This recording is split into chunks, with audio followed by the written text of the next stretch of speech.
تو اسی سے آپ کو سمجھ آ گئی کہ جب ٹیبل پہ بیٹھیں اور گیو اینڈ ٹیک ہو تو سب سے بڑی چیز یہ ہے کہ جو دو چیزیں عمران خان مانگ رہے ہیں اور وہ جو چیز کہہ رہے ہیں کہ گیو اپ کر دو، وہ یہی چاہتے ہیں کہ عمران خان اپنا جو موقف ہے پاکستان کی قوم کے لیے وہ ہے رول آف لا اور آئین اور قانون کی بالادستی، وہ کیسے چھوڑ سکتے ہیں؟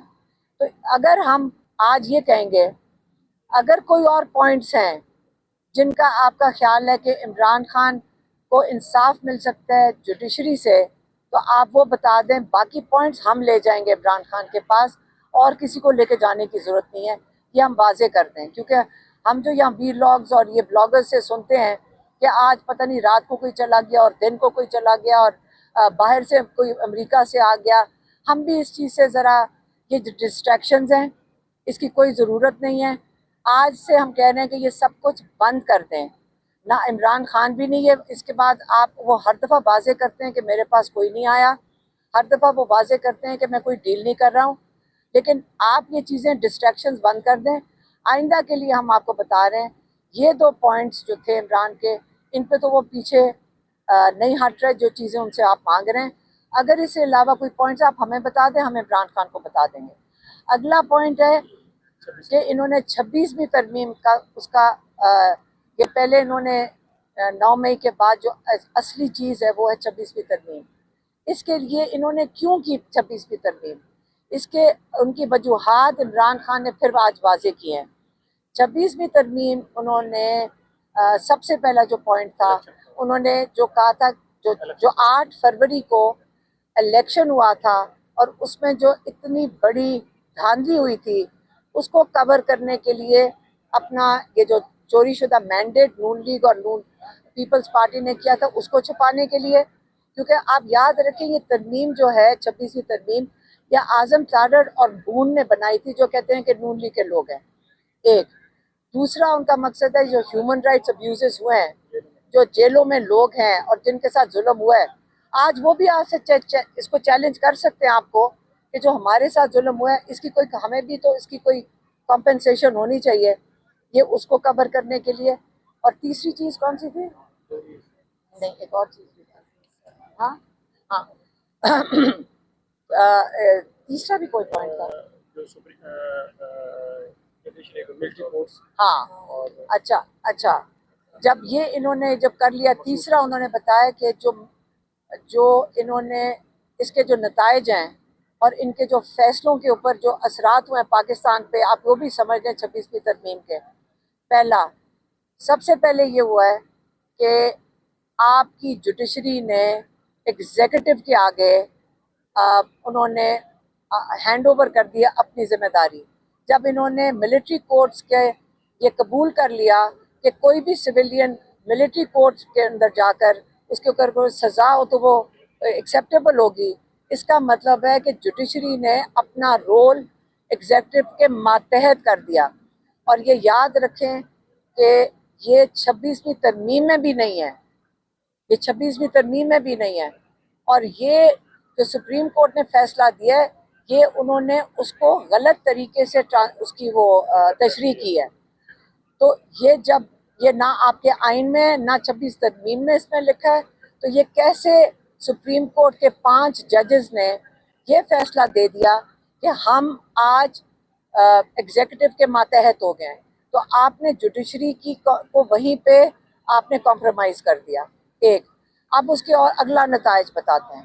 اگلا نتائج میں جو ایک اور چیز آتی ہے کہ عمران خان کے کیسز لگنے ہوتے ہیں کورٹ کے اندر، یا کوئی اور کیس لگے گا۔ اب ججز کے پاس یہ اختیار ہی نہیں ہے، وہ اتنے بے بس ہیں۔ جب سپریم کورٹ یہ کرے گا تو اگلے جو جونیئر ججز ہیں، وہ ان کو کہا جاتا ہوگا یہ حکومت کی طرف سے، وہ عمران خان کے کیس ہی نہیں لگا رہے، تاکہ آپ پوچھتے ہیں کہ عمران خان کیسے نکلیں گے؟ عمران خان تب نکلیں گے یہ ججز جب کیس سنیں گے، اور یہ ججز جب انصاف دیں گے، تب عمران خان باہر نکلیں گے۔ تیسری کون سی چیز تھی؟ ہاں، مخصوص نشستیں جو اسپیشل سیٹس ہیں۔ اب نون لیگ اور پیپلز پارٹی کا دل ہے کہ جو پی ٹی آئی کی مخصوص نشستیں تھیں، یہ بھی ان کے حوالے کر دیے جائیں. اور یہ کس کے تھرو ان کے حوالے کی جائیں گی؟ یہ بھی کورٹس کے ذریعے.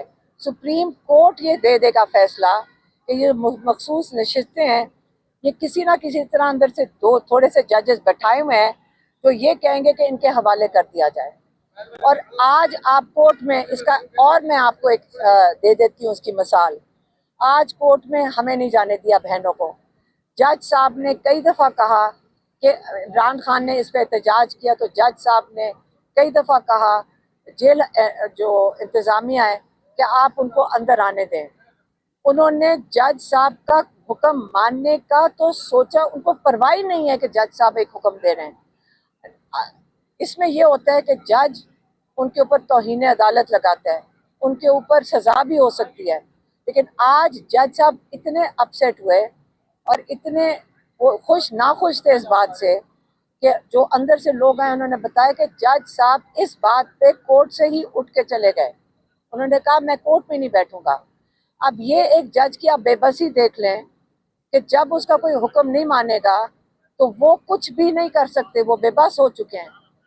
یہی وجہ ہے کہ عمران خان کہہ رہے ہیں کہ جہاں پہ نہ قانون ایک ملک میں اس کی کوئی ججز کی کوئی اوقات ہے، نہ قانون ہے اس وقت، نہ اس وقت آئین کی کوئی اس کی بھی پاسداری کی جا رہی ہے. تو اس لیے عمران خان نے کہا ہے ہائی کورٹ کا فیصلہ ایک کرنل اٹھا دیتا ہے. ہاں ہائی کورٹ کا فیصلہ ایک کرنل اٹھا دیتا ہے. ہاں ایک والا پوائنٹ رہ گیا کیونکہ آج ہم نے خود نہیں سنا کہ مجھے کئی چیزیں یاد نہیں آ رہی. عمران خان نے یہ بھی کہا ہے کہ ایک کرنل، آپ جوڈیشری کا یہ حال ہے کہ اگر ایک کرنل آرڈر کرے کہ آپ نے کسی کو نہیں اندر آنے دینا، ملاقات نہیں کرنی، تو جج صاحب کچھ نہیں کر سکتے. ہائی کورٹ نے آرڈرز دیے ہوئے ہیں کہ عمران خان کی بات کرائی جائے اپنے بچوں سے. 8 مہینے میں ایک دفعہ بات کرائی گئی ہے. ہائی کورٹ کے آرڈر کا کوئی یہاں پہ جیل انتظامیہ کا کوئی ذمہ داری نہیں ہے کہ وہ پوری کرائیں.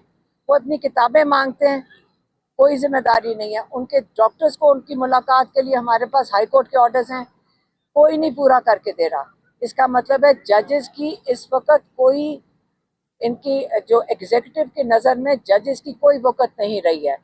تو اب عمران خان اسی وجہ سے، آپ کو یہ سارے ہم نے مثالیں دے دی ہیں کہ آج کل آپ کے پاس، آپ روز دیکھ رہے ہیں، آپ کے سامنے اس لیے ہم بتاتے ہیں آگے کہ آپ کو سب کو سمجھ آئے کہ 26ویں ترمیم کی وجہ سے ہم نے اپنی جوڈیشری کے ساتھ کیا حال کیا ہے. اس لیے عمران خان نے کہا ہے کہ میں پورے پاکستان میں ایک میس موومنٹ شروع کروں گا، ایک پورے ملک گیر ایک احتجاج ہوگا، تحریک ہوگی. وہ ہوگی آئین اور قانون کی بالادستی کے لیے، آئین اور قانون کی بالادستی کے لیے. یہ تحریک پورے پاکستان کے لیے. یاد رکھیں، انہوں نے پھر سے آج دہرایا ہے کہ کوئی قوم جب تک غلامی میں رہے گی اور ظلم برداشت کرتی رہے گی، یہ قوم کبھی نہ تو صرف ترقی نہیں کر سکتی، یہ قومیں تباہ ہو جاتی ہیں.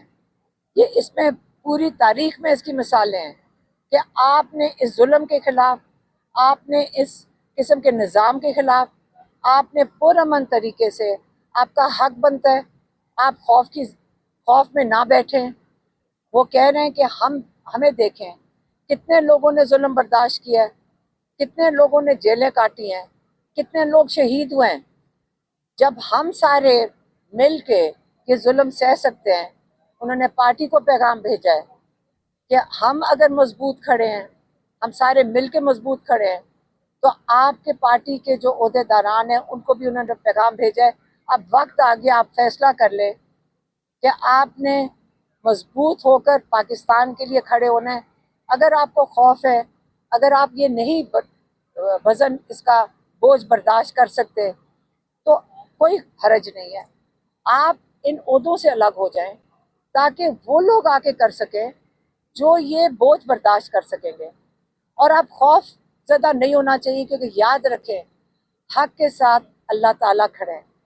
جو لوگ حق کے ساتھ کھڑے ہیں ان کے ساتھ اللہ تعالیٰ ہے. آپ اس سے علاوہ ہمیں کسی کی ضرورت نہیں ہے. اس لیے اگر آپ چاہتے ہیں کہ عمران خان بھی باہر نکلے، کیونکہ ہمیں روز لوگ پوچھتے ہیں کہ عمران خان کب باہر نکلیں گے، ہم گھر سے نکلتے ہیں